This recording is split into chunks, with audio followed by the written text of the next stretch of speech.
This is one of the most dialed-in, animal-integrated agroforestry farms I've ever seen. I visited Misty Creek in Australia to learn how Tom is running his chickens, cows, and cash crops through his Syntropic-inspired system on 28 acres. 6 years of trial and error, and he's refined it into a replicable and efficient model. Zero fluff, you're gonna see what's actually working and what's not. Now, I used to keep these farm tours and interviews inside the Food Forest Fellowship in our paid community, but A, there's so much value in some of these that I just have to share them, and B, really the value there is my time and attention to your project, not about exclusive, hidden information. So, here are the farm tours. You'll see more of them from Australia. I'm currently in Spain doing the same exact thing. So at the moment, the fellowship is seeing a bunch of really advanced syntropic agroforestry happening in Portugal, through Spain. That's where I'm currently at. You'll see those eventually. If you want to see them now, join the fellowship. All the uncut tours are there. Let's dive into Tom at Misty Creek. Enjoy. Very exciting. We're here with Tom at Misty Creek. How are we doing, Tom? Hey, good, thanks. Yeah, this is like a reference, like a global reference point from my view for incorporating animals plus syntropic agroforestry, especially like you're saying in those more challenging climates, right, where it's not just super temperate, super cruisy. You guys have been going through a number of years of learnings and trials and different kinds of animals. We've got the chickens behind us. You're doing cattle as well. Yeah. We have meat chickens and laying chickens as well. Yeah, so we're gonna dive into a bunch of really cool stuff today. Details, pattern level stuff, challenges, learnings. Can't wait. Cool. Yeah. What's what are we looking at here, Tom? So we've got our meat chickens here. These guys, you can see what we've done here is it's more or less a similar thing that pastured chickens are doing all over the world, but yeah, adapted to our subtropical climate. So what's different about that is we're getting very hot temperatures, including hot nights, which is really important for animals, and a lot of rain. So our average rainfall is 1,500 mils, but you know, we've had years we've had over 3 meters as well. So, and you guys are in that floodplain zone, so yeah. So you can't exactly, well, you can see that it's flat where we're standing here. So we're at the bottom of a valley. So yeah, it does flood here, and we can expect regular floods. So one of the key designs of this is that we have a mesh floor that's off the ground, which is different to a lot of pasture raised chickens where we have the open floor and it's moved daily. This means they can stay out of the wet, which is a really key consideration for the health.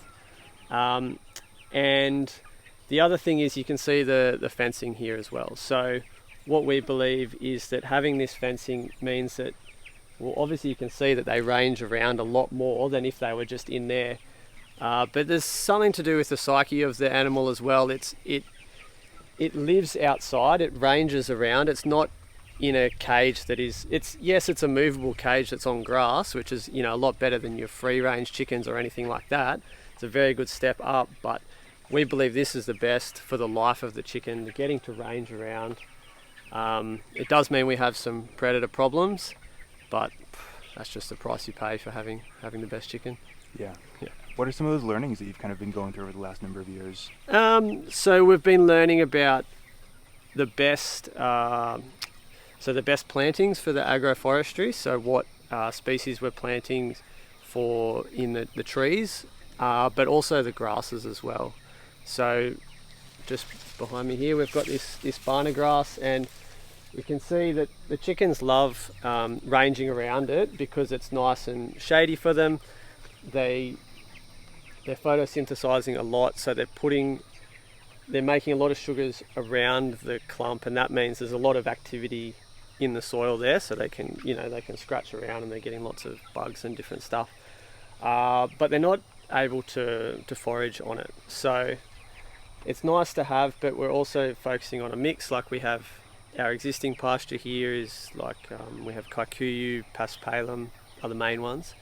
And then when we have this lower forage, it can be a bit easier for us moving around, doing our management and what we have to do. But it also means we can oversow annuals in the winter for green forage, which is really important for eggs, or for all chickens, but especially for the eggs, and getting a nice orange yolk without any additives to the feed. Yeah, nice. What's obviously this is like the economics that's driving the farm, hey? Yep, for the most part. Tree range chickens. Yeah, tree range chickens. So the chicken and the eggs. So how the agroforestry links into it all is there's a number of different ways of how it serves the enterprises.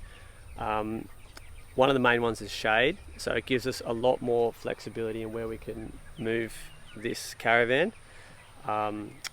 The broiler caravans, like the popularized by Joel Salatin, in our climate, it's just too hot for the chickens. They would cook if they were out in the sun. Well, you mentioned there was a 40-degree day. Yeah, exactly. And they're out in there, if they're big enough, they're just cark it, because unfortunately, these chickens are they're bred for, they are maintained in air-conditioned 23 degrees all the time. So, when we're taking them into an environment they're not adapted for, we need to make certain considerations for that. So, shade is the big thing. So that means that you can see now they're kind of ranging around and moving around in their pen. If this was out in the full sun right now, they would just be concentrated in their caravan, and then they would only go out for the first hour of the morning and then the last hour in the evening. So that means they're spending more time outside, so they're kind of happier chickens, but also they're foraging more from what they can find around rather than just eating their grain supplement. So then we can also measure the impact in terms of less deaths as well from the extremes, and both extremes actually in winter too. It helps it keep warmer in here too, so that's good. So we have the shade and the forage value too. So we've got things like comfrey, and soon, we haven't had a whole lot of it yet, but mulberries like fruiting, we've got guavas, all these other things that are designed to just drop on the ground. They'll be rotten. Chickens forage the fruit, they forage the insects in the rotten fruit, all that kind of stuff. Yeah. So before, you mentioned to me, Tom, that when you first started, you didn't have a super detailed, thorough plan. You just kind of went in for it. Yep. And you've been learning along the way. Yep. How did this process begin, from when you first started blank paddock to where it's at now? Okay. Yeah. So it went in swings and roundabouts. I started with cows, and I said, okay, I'm going to start this agroforestry, and it's going to be suitable for the cows. And then during COVID, we started growing veggies, and I said, okay, now we're going to be a veggie farm. And then through the process of, the farm evolving, and then it became chickens, and then we came full circle and back to cows. So now it's it's a system where it's designed for, it's becoming designed for perfect for chickens and cows, and then also the opportunity to grow not mixed like market garden veggies, but like cash crops of veggies. We just grow basically Brussels sprouts. So so that's become tweaked along the way, and I certainly wouldn't recommend anyone else follow that kind of this thing, because there's been a lot of mistakes and a lot of heartache. But also we're doing such a new thing, and I haven't really seen anyone else doing it or any information out there that it kind of has been necessary in a way to just go and make those mistakes and then figure it all out. So well, that's why you were the pioneers of this space. Yeah. Right, you guys are a global reference. I travel all around and people all know about cool. Misty Creek. They're doing the cutting edge agroforestry, animal integration. So sorry, I forget where we're at. Well, no, but where did what examples did you have to pull from? Where were you learning originally? Okay, so I did as many different agroforestry education courses as I could. So I studied with Bunya, who's nearby to us. I studied with Scott Hall, nearby to us. I did a online course with Victor Pires, and what else have I done? I've kind of tried to absorb, in the early days, I just did, everyone that was offering a course, I kind of did it. And then that was really valuable to me, because I learned different things from everyone. Everyone has slightly different approaches. And the amazing thing was I had this here as a reference point. So when I was doing these educations, it wasn't theoretical, what am I going to do with this information? It was literally, I'd go to class and then I would come home and implement whatever I learnt, and then that process of feedbacks kind of just kept it all going. Yeah, but none of them are really doing animal specific. No, that's right. So I actually grew up on a big cattle farm, so I feel comfortable with cattle and livestock.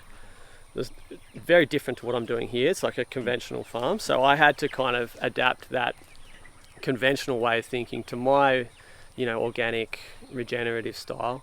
But it's been good because that kind of really grounded me in what's necessary in running a farming operation. And what's really important about conventional ag is, like what I call like the back end of, getting from when you harvest your animal or vegetable or fruit or whatever it is to getting it to market is a lot of the time that is what determines your profitability, not at a super amazing growing system on the other side. Yeah, that's what you said before when you were first getting here, was like, you said 50 to 80% of the costs can come post-harvest. Yeah, and that's where it matters. Yes, absolutely. With our chickens, that's a prime example. Like the process, the act of processing the chicken is the most expensive part, and then getting it to market as well. So, yeah. Yeah, what does that process look like from harvest out to market and cashing? So for the chickens, so we take them to an abattoir. So in Australia or most countries, you need to take it to a licensed facility to have it killed. And it's all done by humans. So most modern chicken processing, it's like a machine, like you put a live chicken in and you get a chicken ready to eat out the other side, which is cheap. So they measure their processing costs in it might be 60, 80 cents per bird. Everything we do, every single step is done by a human, which means of course it costs a lot more, but it is done in a much more humane fashion because it's done by hand. So the stunning, the killing, everything is more precise. But what that means is our cost of killing is about $10 per chicken. So, and then now think about, you can go to Woolies and get a cooked chicken for $10, whereas it costs us just $10 just to have it killed.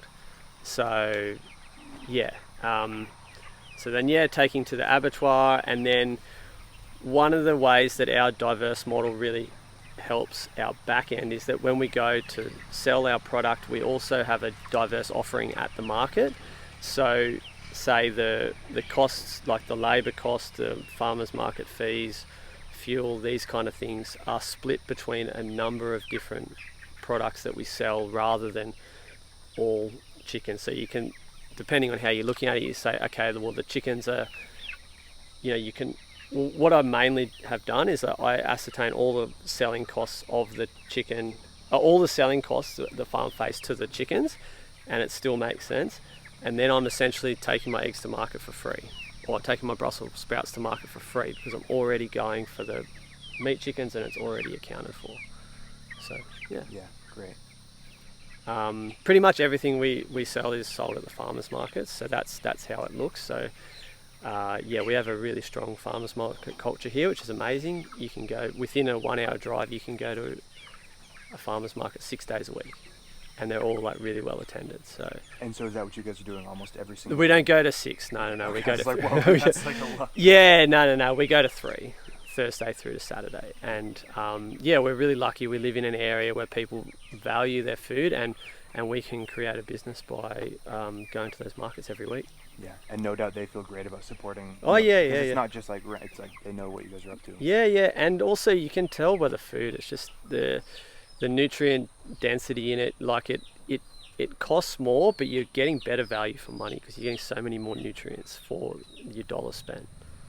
Yeah, before you were speaking about just like the things that make that egg yolk like rich, orange, that you just can't see in conventional systems. Yeah, so that's like access to green forage. In conventional systems, they put a colorant in the feed.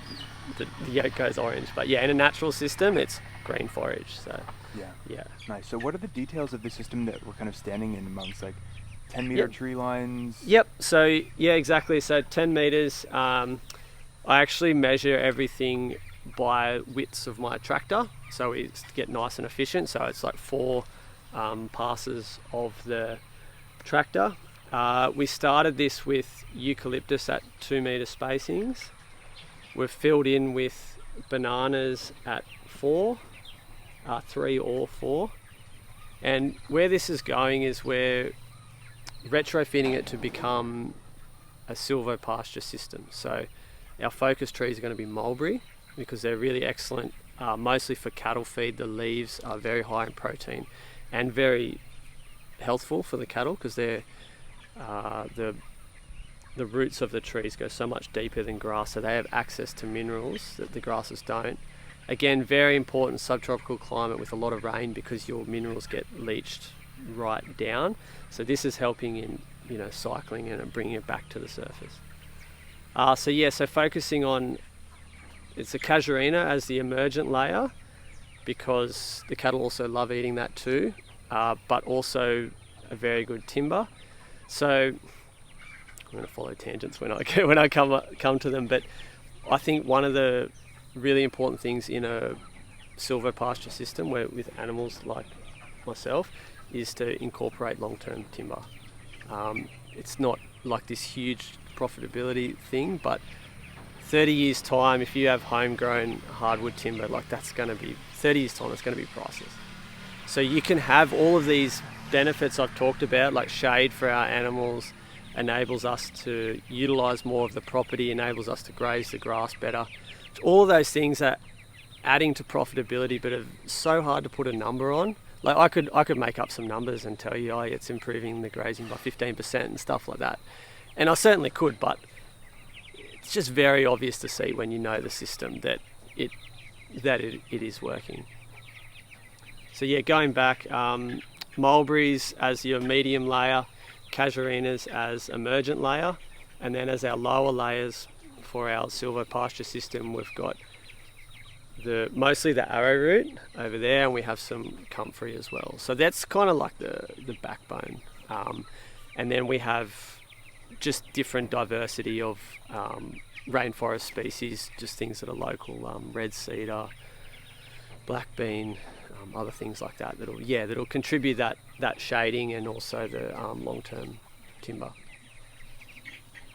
And where else that leaves us with the design is the flexibility, which we'll go and have a look at soon, is that in this centre here, taking advantage of this big manure that the chickens are going to do, is we can grow our cash crops up the centre here, and then that leaves us enough space with enough grass biomass on either side to cover the cash crop from mulch in situ. Cool, I'm excited to see that. Yeah. What you would have went through a process of like very fast expansion in the first few years. Yep. Has that slowed down as you're kind of refining things now? So me being the really clever person I was, as soon as everything started working really good, and I decided to add a new enterprise to the business. So now we're working our asses off again, and that was the cows. It was because we had the cows and then we sold them and we had a time without them, and now we've reintroduced them. That's for a number of reasons, because cows and chickens work very synergistically together in terms of chickens create amazing pastures and enable us to add a lot of species that create amazing beef. And also from a bit of a property maintenance thing, because grass grows so quickly here, it's really good to have the cows to move around the areas of the property I can't exactly access with the chickens.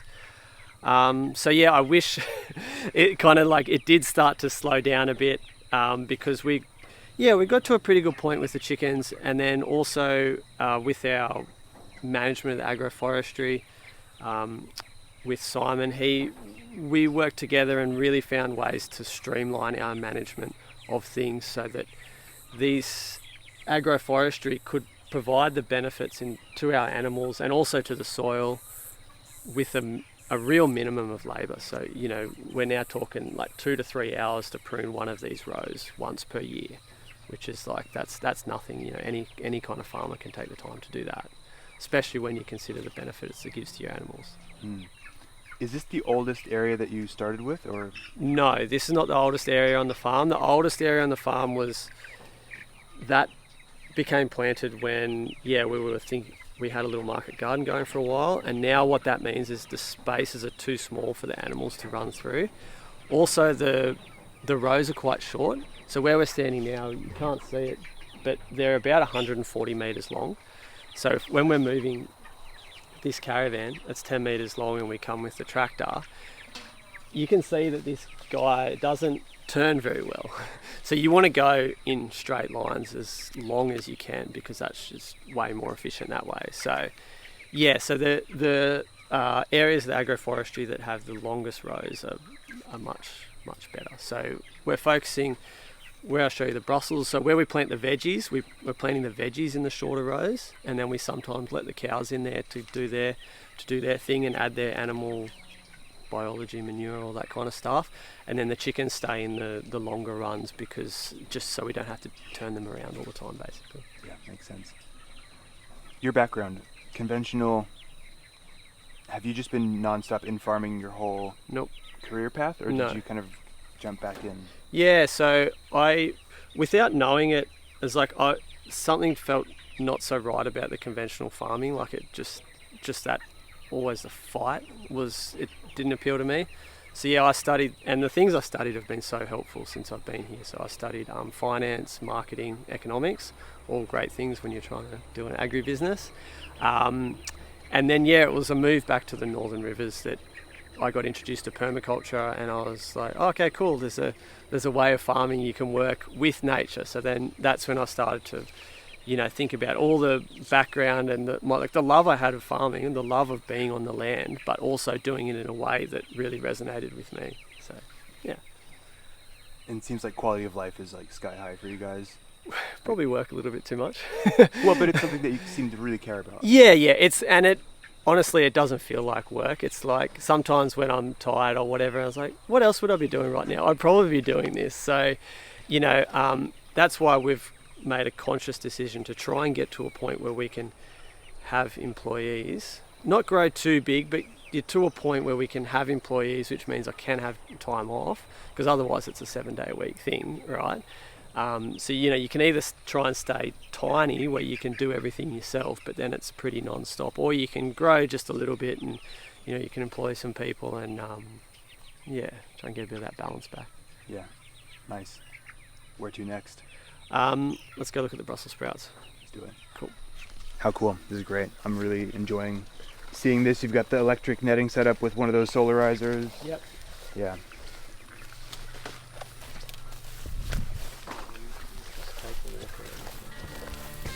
And hey, real quick, if you want help with your own food forest project, design, planning, planting, management, if that sounds helpful for you, check the link below. Back to the video.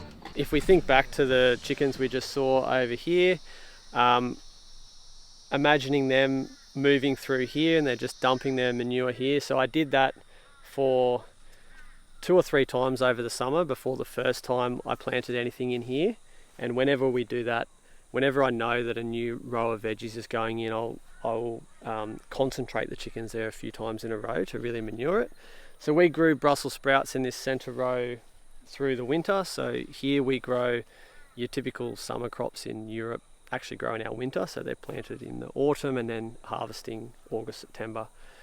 So Brussels sprouts here. And you said you were sowing those seeds through the mesh. That was the cover crop. The Brussels sprouts are actually planted by a seedling. Gotcha. Yeah. So the way that the prep started here was, we had the chickens through a few times.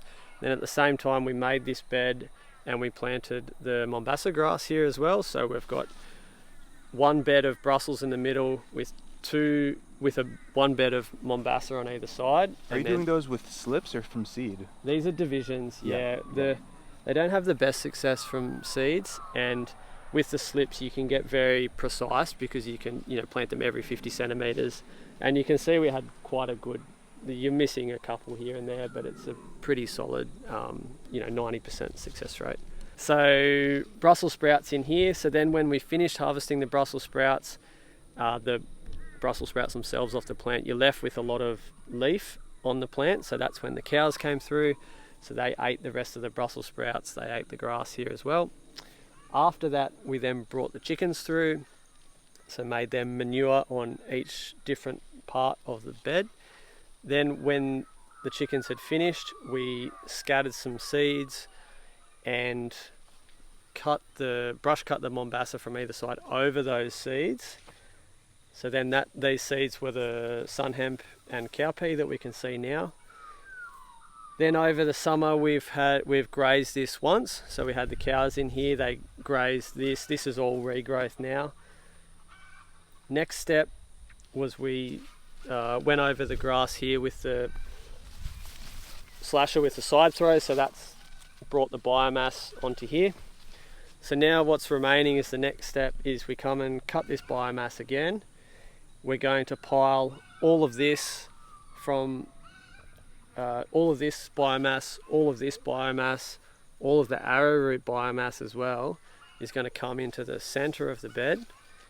We've got 2 lines of Brussels sprouts either side. So then they're going to grow. Brussels sprouts grow quite big, and they're going to be planted a spacing where once they mature, and they grow very quickly too, there'll be no sunlight will be penetrating around this bed, so there'll be no weeding that's necessary. And then we can keep harvesting the biomass from each side onto the edge, because you don't want to be, that makes it really fast if you can just come onto the edge. If you're mucking around with trying to get it from there into the center, it's too much. So that'll be enough biomass to serve the center and a slow drip release of nutrients for the long growing season of the crop. Means we won't have to do any weeding, we shouldn't have to water it, no extra fertilizer besides what the animals are providing as well. And then this will be the second season of Brussels, and I don't see why, with this continual adding of biomass, the diversity we have around us in terms of cover crop, perennial grasses, trees, why we can't continue infinitively on those Brussels. And it's been, it's been a very productive system as well. So we grew 3 rows of Brussels sprouts. We got 300 kilos of Brussels sprouts from that with no inputs. So more or less our costs are the planting, cutting the biomass a couple of times, and then harvesting. Yeah, and those are just going straight to market. Yeah, they're going to the farmers markets as well, and also at the farmers markets. Yeah. And Tom was just saying, he was like, yeah, maybe that sounds like a lot of work, a lot of steps, but then when you realize, like, well, you're not irrigating, you're not having to put all these inputs in, like all this stuff that you don't have to weed. Do. Like weeding is a huge cost. Yeah, so that's a major one. Yeah. And so it's just like shifting the kind of work that you're doing. It's not that it's like no work. A lot of people, even in the food forestry space, or more like, smaller scale stuff, is like people assume they're like no management systems. Yeah. And it's like, no, the work is just replaced by different, like instead of, synthetic fertilizers and all this other stuff, you're just doing a different kind of work. Yep. Yeah, exactly. And also, we talk about all this stuff, and it makes sense in terms of growing the crop, but also you're improving the soil so much as well. And it's almost like just a forgotten thing. It still happens, and it's still super valuable, but it makes sense without it, which is great. So then it's just like just your bonus. Yeah.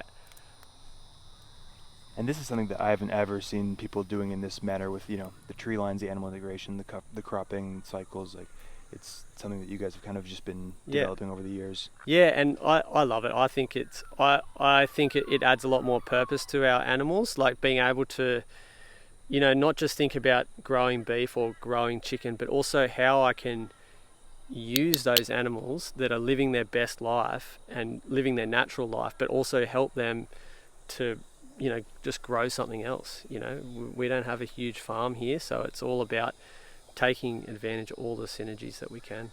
Yeah. What is the size of the farm here? It's 28 acres. Yeah. And how much of that is kind of planted into agroforestry systems?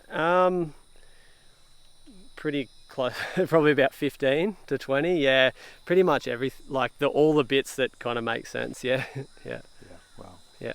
So some of it's a bit small. It's not all as big as this, but it's getting there. Yeah. And a lot of these systems have those long-term, kind of like you were saying before, those long-term hardwoods stacked in them. Yeah. So we're not really focusing on any like orchard crop or fruit or anything. It's pretty much all as silvopasture. Like, how can it benefit all the benefits, all the profitability of the system is the way it can improve our animals. And then also your bonus of your timber harvest in 30 years time, which is, not something, I don't build that into any of my calculations. That's just like, that's the really nice thing I'm going to have when I'm older. Yeah. Or my kids or whatever. Yeah. Nice. Yeah. Cool. That is beautiful. Love it. We're seeing where to next. Cool. Alrighty. We'll go and have a look at the kiwi fruit, I suppose. Ooh, nice. Yeah. All right, this is just Tom saying that he's planted the whole farm, and now he's finally kind of landed on a system for planting and doing things that makes way more sense. And now he's like, I don't have any more space, but this is what's working really well for you. Yeah. So here, if we look at the mistakes that I've made, is what I tried here was I gathered the biomass from the rows here and made a huge stack here. So when I started, it was like this high of grass. Did that a couple of times, and then planted into it rather than like rotary hoeing and ripping and stuff. And then what happened was just the grass came back, and it was too difficult to plant around all of that huge amount of biomass. Like, you're trying to dive in there, and it was just too much. So we did, and also I probably had too much area for the labour resources we had available to really come in and plant every succession to make sure that this grass didn't stay away. So this is still working pretty good for the animals. Like, we have silky oak, casuarina, Mexican sunflower as well. So, you know, it's starting to grow up and it's going to start to provide shade here soon, but I'm just going to go show you what does work really well. And yeah, unfortunately we're pretty much out of space now to plant any more. It's like, I've just figured it out. Like, this is perfect. Everything's grown well. There's no weeding. Every succession's taken care of. It has all the plants already that I want for my animals. So I guess that's just the benefit of experience and having a clear plan.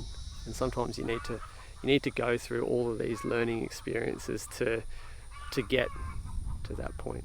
Yeah, and to be able to pass that information on so somebody doesn't have to make all those. Yeah, but sometimes, like, you know, I learned from guys that were like, I'm going to tell you all the mistakes that I made so you don't have to make them. But I don't know, maybe you do have to make them to learn that lesson in here, you know, rather than someone else telling you, oh, don't do this, and then yeah, you need to go through the pain yourself. Yeah. Yeah.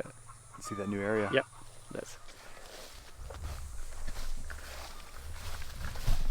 super right, though. Usually the hardest lessons to learn are the ones that you just have to fucking take right in the chest. Eh? yeah.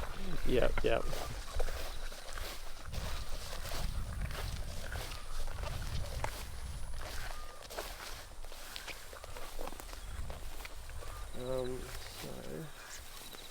Let's see where I can find just an example of each thing that I'm looking at. Oh yeah, here's as good a place as any.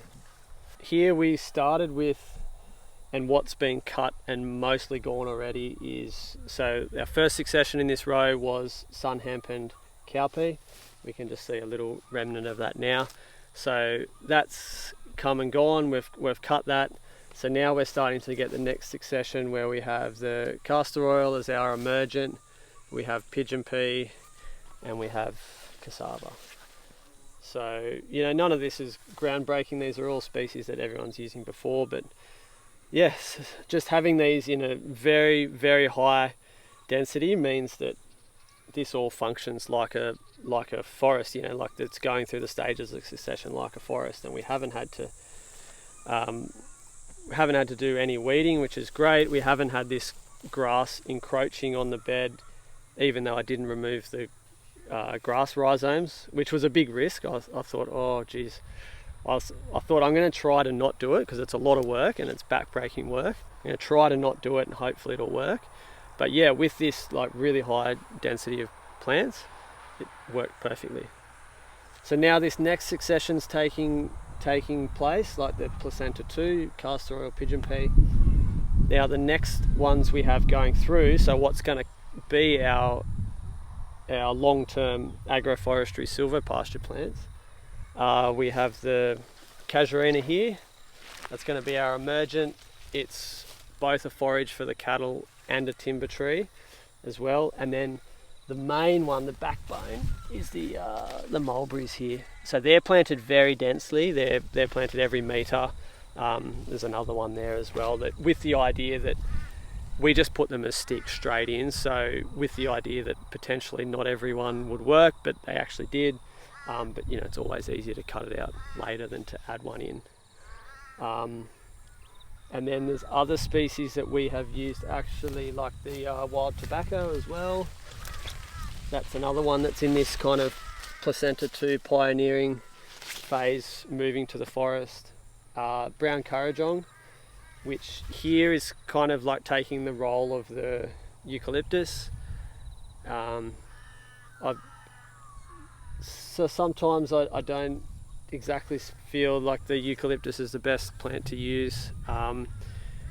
It has a lot of problems with this caterpillar thing. I forget the name of it. Oh, the one that goes in between the leaves. Yeah, it just like create spitfires. I think I don't know the proper name. And they make this ball and they just they defoliate the whole thing. So this is going to be like our tree and it responds really well to pruning.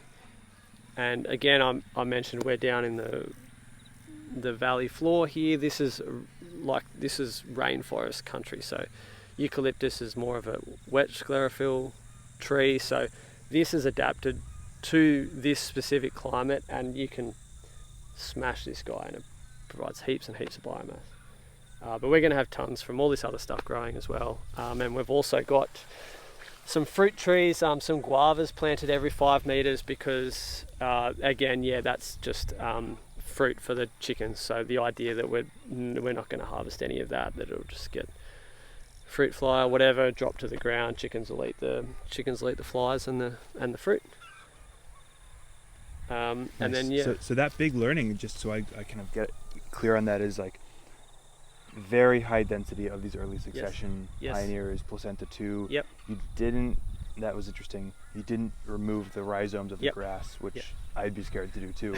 But I guess so. What was the planting process like in that case? Okay, so I deep ripped the ground, I rotary hoed the ground, and then we usually start with a reference tree, and then that's how you build the rest of your pattern off. And that's the mulberry in this? No, actually the reference is we usually use the banana, because we plant the bananas a bit different than, especially the like Syntropic Brazilian way. We actually plant them with like a leaf already about this high. And so that creates a really good marker, because it's pretty sure we did 5 meters. So then you have this big marker every 5 meters, and then you can build the rest of your patterning off that. So we go bananas, then we go seedlings. So like your brown currajong, your casuarinas, like our native, the native trees we planted were seedlings, plus those fruit trees like the guavas, bananas, seedlings. Then we go cuttings. So then that was when the mulberries and your cassava go in. Mm-hmm. Then your seeds, and then on the outside. So the seeds, by those seeds I mean, it was castor oil and the pigeon pea. And the tobacco, and just that like really dense seed bombing. Tobacco we actually did by seedling. Okay. So we did a couple of other seedlings. So tobacco we haven't had the best success with the seeds, but they seed prodigiously around, and you can pull up the little seedlings and transplant them really well. And I also do that with the rain tree, because that's a really fantastic agroforestry plant. Is that the Chinese rain tree? Yep, golden rain tree. That's a really good agroforestry tree. You do the same with that. Same with the red cedar as well, actually. And then rhizomes, tubers on the edges. Yeah, so we just did arrowroot, because that's going to be really good forage for the cows. And also, when this cover crop's finished, that's what's going to provide the shading to prevent the grass coming in the middle, along with the pigeon pea and castor oil. And then we did the cover crop seeds on that. Cover crop seeds are on the outside as well, not in the middle. So then we could come really quickly and just cut them all, rather than trying to cut around your seedlings and your mulberries and whatnot. Yeah, because that's just way more work, especially for 120 meter lines. Yep. And so this is what the pattern would be if you were to repeat this from the start. Yeah, so if I had my time again and I'd kind of settled into our farm business where we knew what products we're selling and all this kind of stuff, and this is exactly how I'd do it. So I'm kind of retrofitting the rest of it with basically just with mulberries and different diversities of timber trees. But this is so much easier when you get it right from the start. It's so much easier, and this will all grow so quickly. So like this was planted in October, so it's starting to get a good size already. And because it's had all of that, all the correct succession starting, everything going well from the start, rather than like being planted and then struggling and then more labor. Yeah. Do you see yourself as wanting to expand, and like now that you're kind of like every year you nail it better and better, do you see yourselves wanting to go that direction? Yeah, if the chance comes around, for sure, because Now I can see that I can do this on a big scale and the benefits it had. Like, so I really want to expand the beef. There's not a whole lot of certified organic local beef around, and people really want that. And I know I can do a really fantastic job of it with this agroforestry without too much work, and yeah, just create so much benefit for the beef, because means you can utilize your pasture a lot better, and has really amazing benefits for the soil and for the land as well. Yeah, and you were saying earlier that beef is like that's your favorite thing to be doing. Yeah. And the chickens are great because they're economically driving things. But do you see a stage where it's like purely beef focus as the whole thing? No, I really like the diversity in the farm, to provide resilience, because sometimes we have weather events can mean we lose chickens, so then you don't have the meat to bring to the market for a few weeks. There's seasonal lows in the eggs as well, where then you don't have the number of eggs. So to within a point, like, you don't want to have like a million different products that it's just too hard to stay on top of. But if I can have 3 or 4 key things that complement each other on the growing side and then also the selling side, I see that as a way of having a really resilient business. Because once you get into a business like this, you have, you've got wages to pay, you've got all these costs that if you don't have a bit of chicken to sell for a few weeks, like, those costs they keep coming. So I see it as a way of making sure I still have the cash flow when needed. Nice. Brussels chickens and beef. Brussels chickens and beef, and then hopefully the kiwi fruit as well. Kiwi fruit, yeah. And I saw a bunch of elephant garlic up in the shed. Is that just kind of like... That's how much for us. Yeah, how much of that? How much, Like, just personal home use kind of stuff are you guys incorporating into this? A fair bit. Like, say we have a house cow, so we have all our own dairy, which is like incredible.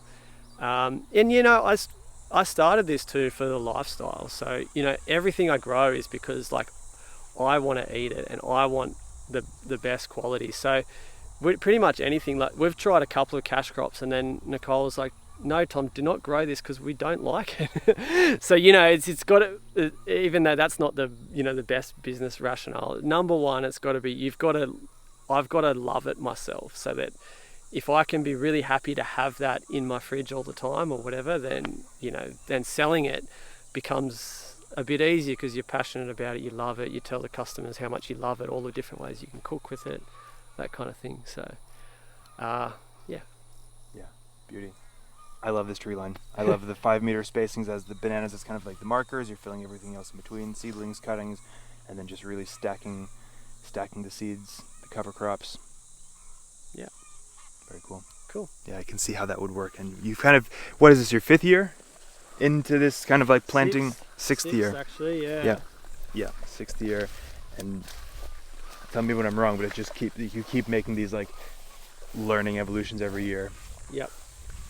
Yeah, no, absolutely. Like, even now I'm just starting to really move forward with my grazing as well. Like, I kind of thought I understood things, and then now I'm just like getting these really, which is not exactly things I want to talk about now because I still haven't got the 100% understanding of it, but that's what I love about it. It can always keep learning, and you're always refining your methods and processes. Too good. Hey, it's the process, endlessly like iterating and figuring things out as you go. Yeah. This is a really cool thing that I think that is new for you guys here, and exciting, like, new venture into forest grown kiwi fruit. Which is a really, like, traditionally vines are very tricky. Usually they're excluded into a trellis system in between rows. You guys are doing the opposite here, and you just kind of shared with me, Tom, is that like this was one of your first systems. You were just starting out, really enthusiastic about agroforestry without a huge amount of plan, and then you were just mentioning before, like, it kind of started to become a resource drain on the farm because it didn't have that commercial aspect potentially to it. So now you're kind of reworking and saying, cool, what can we do to bring that back in? Obviously the Brussels sprouts, very possible in the center, which you're planning on, but in terms of cropping from the lines, we've got this beautiful trellis structure. We'll talk about it. Yep. So yeah, so basically we're retrofitting these agroforestry rows to become a kiwi fruit orchard. So the first step in doing that was to research how they're grown in a conventional fashion. So we learned everything we could about the conventional ways, so how to prune them, their life cycle, flowering, fruiting, storage, all that kind of stuff. And then with our knowledge that we've gained from the agroforestry, we're now adapting that to what we have here. So yeah, this system was, started out, I was so enthusiastic, but without that plan, but also without that farming, selling knowledge of how to bring a product to market, it just didn't have a clear plan. And now this is a way that we can do that, so we have our kiwi fruit, and then we also, like the system that I talked about with Byron before, the exact same setup where we have Brussels sprouts in the middle with a double row of Mombasa grass here. And that creates a positive feedback loop where we come here to check on our kiwis, where we're also going to check on our Brussels. We come to manage the Brussels, we're also going to pay more attention to the kiwis. So it's a beautiful system, and we also set it up at a scale that is safe to fail. So because there's a lot of things a lot of unknowns with doing this that could totally go wrong. And if it does, well, it's not, obviously I won't be happy, but it's not the end of the world. But you learn in that process. Yeah, exactly. So, kiwi fruit here is growing up, where it's going to create its own thick trunk eventually, growing up from the ground. So we don't want it to wrap around the tree. We want it to create its own trunk. And then we're making a T-bar trellis. So we haven't put the third wire on yet, but let's imagine there's going to be a wire here and a wire on the other side. So our kiwis are going to grow up to this center one, and then the laterals are going to come over to the side one, and then that's where our fruit's going to be.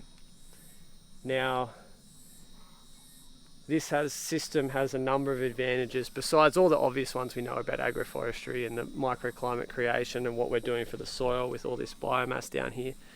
But we're saving thousands on the cost of this trellis infrastructure. So we've used these are the eucalyptus poles. So this has been really great because, when I planted this forest, I didn't think, one day I'm going to harvest this eucalyptus for kiwi fruit trellis. But it highlights the flexibility and the options it gives you, because I have that there. I've made the effort to prune them, and then they became really handy one day. So this is working pretty good. So far, so good. We had, with these bolts through the tree, we had some sort of doubt of whether that would create too much damage to the tree. We actually had one eucalyptus snap and blow over but we made a mistake with the drilling of the hole. So what's the detail on that, just out of curiosity? So we drilled like one hole that was quite off center, and then the other hole was still a bit off center as well. So then it created a weakness in the tree, and I think the tree was a little too thin as well. These trees would be 6 years old? Yeah, getting close. This one was planted one season afterwards, actually, so it'd be 5. Yeah. So there was some doubts whether they would handle having that bolt drilled right through the center of them, but it looks pretty good. Like, it looks like they're starting. The tree's actually starting to grow over it already. So now it's just watching and waiting. They're growing pretty good. There's still a lot of questions that remain about getting the fruit to getting good flowering, get good fruit set, good harvest, and getting it to market. So far, so good. Yeah, and so the vision here is to have all those same systems running, incorporating the animals, incorporating the cycling of the chickens, the cows, grasses, with the kiwi, reducing and essentially eliminating a lot of the diversity out of these tree lines. Yeah, so what I imagine is going to happen is, as the kiwis are going to become quite dense, so this lower layer is probably going to be shaded out. But what we do need to think of is that we need to have a next succession of the emergence. So we're actually going to move this trellis at some point in the future. That's the plan anyway, because this eucalypt's not going to be here forever. So we've got emergence like this pecan, and we have a bunch of different other local rainforest species emergence, which because, you know, when you plant the agroforestry, you do this whole diversity. It means that pretty much everywhere we've had something to choose from with this next succession. So we're aiming to have the diversity in the system will stem from the diversity of the emergent trees, and then hopefully some diversity in our whatever we have as the ground cover, the grasses, cover crops, and then a lot of different microbiology added from the animals as well, because we have the animals through this area as well. Yeah. But yeah, certainly simplifying. What I'm hoping is we're simplifying the species, but then still having enough critical diversity from a different number of plant families to achieve a healthy ecosystem. Yeah, nice. And do you see, say this works really well, this experiment crushes the kiwi fruit harvesting in the next few years. Is it possible for you to retrofit those other systems we were just looking at for the same thing? It is possible. Then I need to take a decision on, so what I've planned at the moment is to grow enough kiwi fruit for my farmers markets to take to the farmers markets that I already go to. So then I just need to take a decision. Okay, do I want to grow enough kiwi fruit to sell wholesale? Do I want to scale up, or do I want to keep it small? Because there's a very big lack of certified organic kiwi fruit producers in the country. So like we would have no problem selling wholesale at a very good price if we wanted to. So yeah, what I love about this system is it gives you options. So like if I do decide to take that decision in the future, I've already got, all these benefits like the improved soil, the improved microclimate, all of that's already happening. So if I do decide to take that step, I'm not starting from scratch from an open paddock. It's halfway done. Do you think that looking back when you first started, you could have identified like, I'm going to do kiwi fruit here so I can set this up in advance to prepare for it, or you just had to go through that diverse learning? I think that, the main thing is like becoming more familiar with the area, and also being at the farmers markets. Is like, I will say, particularly with the kiwi fruit, there's no one else growing that. So, that's something that you need to have that experience. But also, I also found when I was starting, I would say to people, I'm going to grow this. And they said, that's fantastic. I'd love to buy it off you. Come and see me when it's grown. And then often I would grow it, and then I'd come see them and they're like, oh no, we don't need that this week, or we don't want it, or you know what I mean? So it was like, it's really, because when you present theoretical ideas to people, they're often like, yes, I would love to buy that. I'd love to support you. And then when it comes to the actual crunch time, they may not necessarily be, because everyone wants to support this type of farming, but it doesn't necessarily always work. So I think that just being involved with the local community and understanding what there is a market for, what there is demand for, and what there's things that other people aren't growing or whatever, that has given me the idea of how to make this economic, which I didn't know at the start. I didn't know what market opportunities were out there.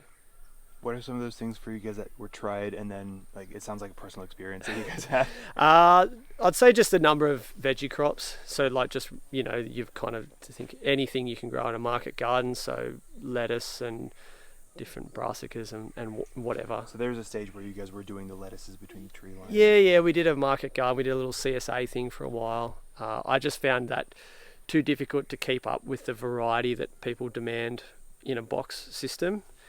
What else? Not too many. There's probably more that kind of stuff. Also some common agroforestry things like, ginger was a big fail. I had a big plan for ginger, and yes, this is going to be great. And then I realized that when I harvested my ginger, so did every other Tom, Dick and Harry. And then the prices and it's what I call spreadsheet farming. And I think spreadsheet farming can be a very dangerous trap, because you can make these, and my background in finance, you can make these beautiful spreadsheets and look at all the money I'm going to make. But the danger with any model is if your assumptions are wrong, the outcome of your model is going to be wrong. And that's what I've had experience with too. So you can, and that was the ginger thing. I assumed on achieving a certain price. Unfortunately, the price was nowhere near that, so the whole thing fell apart. So I think I use spreadsheets all the time, but there's also a big element of gut feel in it as well. So you have your numbers, and then you got to feel in your gut from your experience and all of that. Like, is this gonna work? Is this something that makes sense? Yeah, and you guys are differentiating yourselves from other growers, especially with the tree range chickens. Yep. And you're saying with kiwi fur, there's no organic suppliers around here. Yep. So all these things, you do have that differentiation. Yep. Yeah. So it's the way I see that kind of stuff is that tree range, the beautiful visuals of this system. That's what draws people in, and they will buy your product once. But the quality of the product is what creates a lifelong customer that will buy your stuff every week. So, if you're just creating something superficial and putting these labels on it, but the quality doesn't back that up, you don't have the repeat customers. So, us being able to sell our product week in, week out with very loyal customers, to me, that says that, we've got the presentation and the marketing correct, but then the quality of the product is what comes every single week. Yeah. Now, Misty Creek Agroforestry, where does that come from? I've said a few times already, down in the valley here. So what that means in the dry period, we get blanketed with fog here like every morning. So, and especially the year we moved here, it was a drought year. So it was like until 9 or 10 o'clock every morning's really thick fog. It was Misty Creek, because there's a beautiful creek along the property too. So yeah, that's where it came from. Any words of wisdom to somebody to pass on to somebody who's at the beginning of their journey, or they see this beautiful stuff and they're compelled, they have a blank paddock or two, and they're like, I want to do something. Yeah. Definitely, and I think I did it too, and it was the way that helped me maintain it, even though I made heaps of mistakes, was to start small.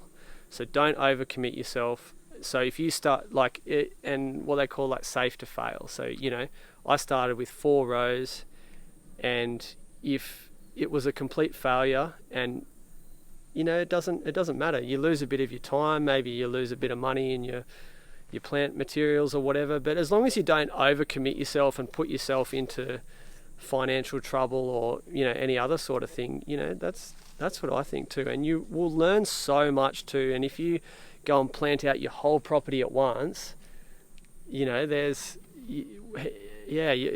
leave space to iterate, learn, and then do better from the next implementations onwards. Yeah. Well, then you'll get into year 5 and you'll be like, I nailed it. Yeah. And then, but I don't have any more space. True. But the good thing is you can always start again. So you can come with these rows, and if we want, we come with the chainsaw and start again. Is that part of entering your thought? The reason not, can't remember if I explained this on camera or not, it's just that this area of the farm is very short, so it doesn't suit our livestock so much. You want to have these nice long rows for the livestock for efficiencies of the human management side of moving them around. So this does suit itself more to a fruit-based, different kind of system. Exactly, and that's why the kiwi fruits are here, because this is a good length row for horticulture, because another thing is with the shorter rows is psychologically when you're working, if you're filling a crate of something and then you look down the row and it's so far, so 50 meters is good. You can, it's manageable. You don't feel like you're working forever to do one thing. So that's why we're focused on bringing this area back to horticulture. We still bring the cattle in here periodically, but and some of our smaller flocks of chickens, but this is more of a focus on horticulture here. Yeah. You're having a really big ripple effect in the agroforestry community, right? Even if you're not aware of it, there's a lot of people who are inspired and look up to the work that you guys are pioneering. How do you see your role in this space evolving over the next few decades? Look, I hope I'm here, I put my stuff on social media, but I'm not an educator. Less than 1% of my income for the year comes from a couple little workshops and farm tours I do. I'm a primary producer. So I just want to keep doing my thing, make a living. I'm about to start a family. I just want to have the life that I want to have and do what I love, but also have a comfortable living from it as well. So, you know, if I can set the example, give people ideas for that, I'll be super happy to do that. And where that evolves in terms of, do I offer more formal education experiences in the future? We'll have to see. Like I said about this kind of stuff, it gives you options. It's flexible, and while everything is coming along, you know, the soil's improving, I'm gaining experience, all that kind of stuff. So I'm really happy with I'm kind of developing my land, I'm developing myself, and then it gives me these options in the future. Yeah, very cool. Well, what a pleasure it's been hanging out with you, Tom. Thanks, Brian. Yeah, thank you very much. Oh. Yeah, where can people go find out more about like what you guys are doing, social media, stuff like that? Yeah, best thing is Instagram, find us, Misty Creek Agroforestry. Website is still under construction because everything gets sold at the farmers market, so there's no real need for a website at the moment. But yeah, that's where you find us, on Instagram. Yeah, good place to be. Yeah. Cool. I know you learned something. Keep doing it.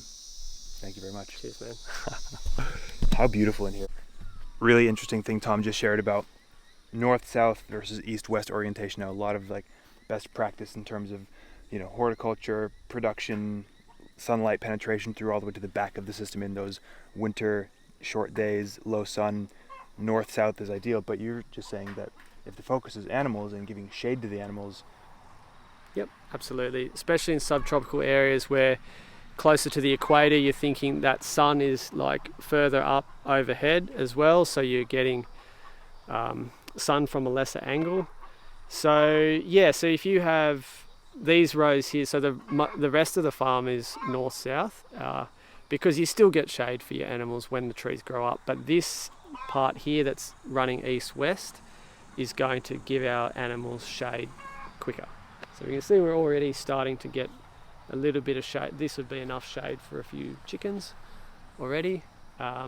And then we've got the nice wide spacings here, so we're looking at more like 12 meters here, and so you're not going to have any issues with solar access with this kind of width between the rows as well. Yeah, and more space then, so the banana grass that you put in potentially, or whatever grass, isn't interfering with the side of the coop. Yeah, absolutely. So yeah, we're going to focus more on these the lower grasses, and what's just come here, which has mostly been giant paspalum. That's the grasses that we're working with here. Yeah, nice. Good tip. East-west for fast shade for the animals. Wider rows, 12 meters. The systems look beautiful from this end. You can see through them. Yeah. What kind of banana production are you guys taking bananas to market, or is that literally just like a fodder thing for you guys? Because the cows love to eat them, and also we get a fair few frosts here in the winter, so you know, then you lose the bananas and all their leaves, so any that don't flower in time before winter, you lose the bunch, and then by the time the plant builds up its reserves again, it often just flowers in like now, and then it doesn't make a full bunch before the frost comes again. So like March through to June, we get bananas to eat, but that's about it. Yeah. So the way we manage our bananas, we actually just like chop them off at the base. We don't do any of this fancy like mother-daughter stuff because we're not managing for fruit at all. It's literally, we're just treating it like the grass it is actually. And that's part of how we're starting to manage things so quickly and efficiently, not mucking around with the bananas. Yeah. Do really quick. Well, because the cows can browse them when they're cut down low, they re-sprout, and it's right there versus a cow's not browsing anything above its head. Yeah, exactly.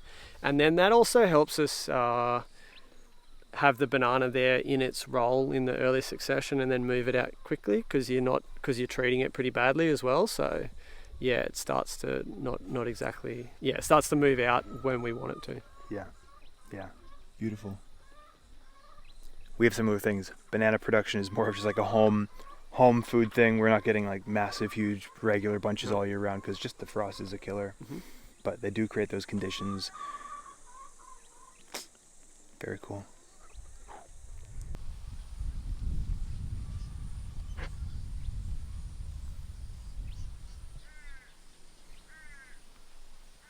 We'll get really upset about doing that, but we got some citrus, which again, this isn't going to markets. No, this is just for home production. Got the bunya. This is an area that if the kiwi fruit experiment goes well, this will also be retrofitted to kiwi fruit. Bunya pine here, oh, it's spiky. Long-term emergent. Native to not quite this region, but Not quite. Close enough. Here's your brown Caradong. This is a really good tree. this looks related to the. No, maybe not. Mulberries just love being hacked, eh? All right, we are here with the cows. 12-meter spacings between these new lines, and Tom is just talking about. You're talking about the selection process. Yep. You know, you're mentioning words like epigenetics. Yep. You're, in this journey and seeing what's working, what's not working well. Yep. Let's dive in. Yep.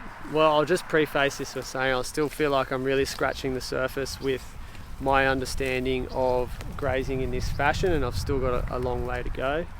But the system we're following, it's like a planned grazing, and what we're trying to move towards more every day is what they call like a total grazing or an ultra high density grazing. So you can see here we've got the animals in a pretty small area, and cows are a complex animal. They have the rumen. It's a very complex organ, fascinating, amazing what it can do. And what that means is the management is, it's hard to get things right. And what we need to do is conventional breeding of cattle with what most of the cattle we have today have been selectively bred over the last 80 years to be in artificial conditions, which means they're allowed to selectively graze, which means they're allowed to go and just eat the best of every plant. They're held up with artificial crutches like dewormers, drenchers, a bunch of different pharmaceuticals, vaccines and whatnot. So we're removing all of that, and this can be difficult to get it right with unadapted cattle. So one thing we're doing here is we're using this Nguni breed here. So Nguni is an indigenous breed to South Africa, and fortunately this has not been tampered with modern breeding. So what we need to do here is with this total grazing, we're not giving the animals a choice in what they can eat. They need to eat everything in here. So that means they can take the leaves, which has the most amount of nutrients, but they also have to take the stems, which are much lower in nutrients. In unadapted cattle, they can do very poorly in these type of systems. So what we're working on here is we're breeding for that, so they can thrive under minimal inputs, completely organically, and also serve our agroforestry system and create amazing beef that we're going to be able to sell as well. Yeah, nice. And so at the moment, these are the cows that are also moving through the agroforestry systems themselves. Yes. When they're young, or maybe even during, you've got these double line protecting the trees. Is that the same case as when they're out there? Yeah. So everywhere they move around, this is temporary fencing. I would like to have a more semi-permanent setup, but because we have the chickens moving around as well, if we have these lines set up everywhere, it would really hamper the moving of the chicken caravans as well. So this is what we do one sacrifice we have to make to have all these different elements of the system. It also means if we had lines set up like this permanently on our agroforestry rows, it would mean when it comes to pruning time, that's going to be a real pain if you're trying to maneuver biomass, try and not cut this with a machete. So you can get away with a single string if you just have cows, but we also have calves as well, so that's what the bottom string's for, and this keeps them in 99% of the time. Yeah. And 99% of the time. You're talking about epigenetics, right? Yep. And you're seeing traits being passed down as conditions are improving. Yep. What does that process look like? So epigenetics is the way that certain genes within the DNA can be turned on or off depending on the environment. That this is for plants and animals as well. So this is all related to our agroforestry stuff as well. But how these genes express themselves in the environment they're in. So so we're basically every year we're looking for the best calves that perform really well without any of these crutches, and then they become the future breeding stock. And you can start to see a change pretty quickly, actually. Yeah. How does that change manifest? So we're looking for the body condition in the animals. If we look at these ones here, so basically their level of fatness. So that plays through to everything. It means their fertility. So that's another big thing we're selecting for. That a cow should be able to have a calf every single year. So if you're selecting for fertility, which is body condition, so if you're selecting for body condition, that means if a cow can maintain a good body condition, that means she's doing well in the conditions that she's given. So we want to give them a condition where it's back to as natural as possible, where this is how the giant herds of herbivores moved. They went through and they totally grazed, like nothing was left. So we're not talking about like trampling litter and stuff, like it's about a total graze, which is like a lawnmower. And it's very hard to achieve with unadapted cattle. And I'm not there yet. I'm still in the early stages of my cattle journey. So it's like a continuum, and you have like the end goal in sight, and then you have to work with what you've got to get there. Yeah, and you're on that learning journey as well. Who are you learning from at the moment?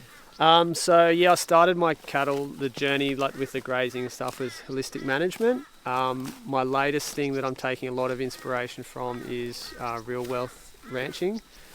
I've just started that one, but I can see from other books I've read, like a lot of this information comes from Southern Africa, South Africa and Zimbabwe, and one really influential book was Man, Veld and Cattle by Johann Zeitman. And that gave me some ideas to move towards this type of grazing, but having the education and like online resources to really help me move through that and avoid some of the mistakes that I was making by reading a book and getting the idea and like, oh, this is what I'd love to do, but not exactly getting the execution right on the way there. So yeah, that's just continually learning and taking all the opportunities you can to always keep learning from others I think it's really key. Yeah.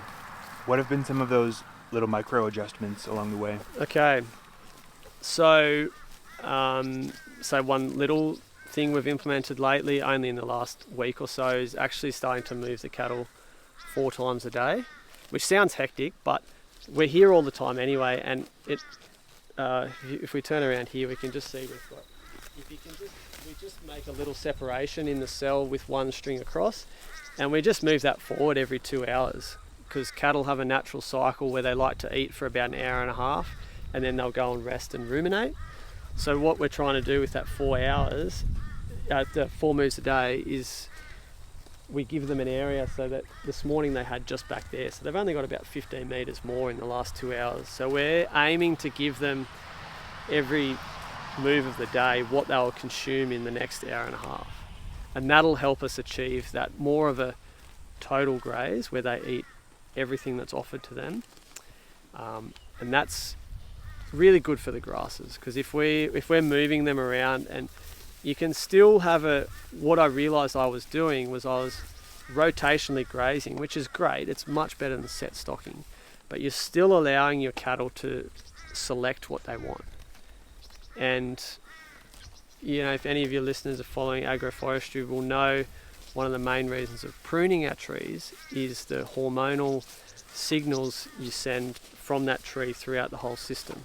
Same thing happens with grass. If we let the cows take the leaf and leave the stem, that grass doesn't have the correct hormonal system to really vigorously regrow again. If you think about a lawn that's mowed perfectly at the right time, it'll regrow really lush and leafy. So we want our cattle to mow the lawn, basically. Yeah.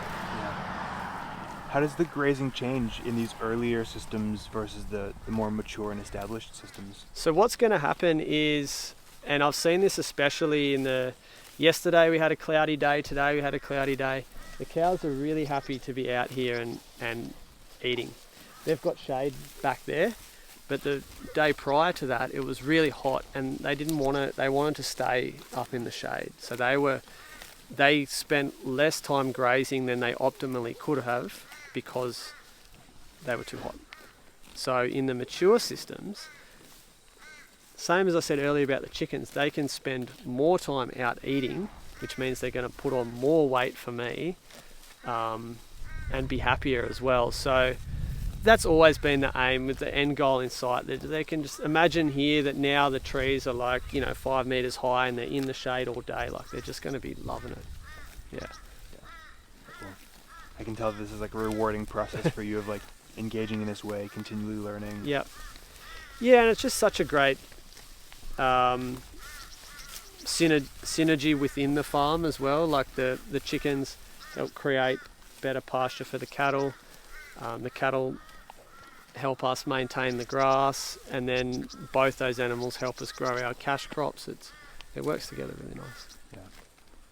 If you could go back 5 years with the things you know now, specifically with the cattle integration, Yep. what might you change from your strategy? I would make the rows a little bit wider for sure. Yeah, where we spoke about before, where it was 10 meters, I'd be looking. I'm pretty happy where they are now, which is actually 14 meters. This is good for cows and chickens. And what I also didn't realise with this one too is at 10 meters, it's actually was kind of sufficient when we started, but then all of a sudden your trees start to get big and they come in, and yeah, so that would be a major one, would actually be to put them a little bit further apart. And the other thing would be that I wouldn't do a strict north-south orientation, and I also wouldn't do a specific east-west orientation either. I would actually do an orientation that suits the topography of the land and makes the most efficient moving of the animals and the humans around it. And that's what I've done here. These rows are not, they actually run along our boundary rows, which means our long straight boundary, which means they can be as long as possible and as efficient as possible. So they're more like northeast, southwest orientation. Yeah, but just to maximize the space. Maximize the space, and like it's already, like the major cost in this is labor. So if you can make your labor like more simple and easy, and it's already a very physical work too, so anything you can make easier on yourself in terms of time and also your physical effort is something good. Yeah. Coming from a conventional background in this, how might you sell this to a conventional farmer who's maybe not familiar with this stuff, or it seems too complex? Can be tricky. I think most conventional farmers come into this, they need to have some sort of crisis for them to be pushed in another direction. But if I was, it would be the resilience. So this kind of system doesn't have a boom and bust cycle. It's a high margin. It's like low volume but high margin, because your costs are low. They're just labour as well. So if things go really bad on the farm, not that I want to, but I could put off my staff, and then the costs of maintaining the farm are like zilch. If say if something really bad happens, so you can't go bankrupt basically. But on the flip side, you can't have those boom years where you make heaps of money as well. So that would be my sell, that you can by improving your land, you can always produce, what you produce, and it's also high margin as well. So yeah, and I think that's the major source of stress for farmers too, in Australia, not where we are because it rains all the time, but usually drought. And if you can say to a farmer, well, look, you're actually going to produce more or less the same whether it's a drought year or not, they're more than likely going to be pretty happy with that. And what's their entry point into this? Is that like 12-meter tree lines, pioneers? Like what's the entry point? I think the entry point would be to change the method of grazing would be the first and foremost thing, from a set stocking, or from where you might rotate your cows every 2 to 3 weeks or whatever it is. That would be the start, to change the method of grazing, and then you can start to see how much it improves your pasture, and then you can start to think about, okay, well, where can I implement some tree rows? And in different climates and different farm setups, you might have something like where, having a lot of olives or something could be really a good addition to, say, a farmer that only sells beef. To have one more crop that provides some sort of resilience could be very handy. So they could identify that one tree that might be really handy for them, or the you know, the really common thing that's also really great is timber. Every farm has a use for timber, and it's going to be valuable, and it pays you back with the benefits it provides to the livestock. So then when you come to harvest it, it's like it's already done what the trees have already done what you need them to do.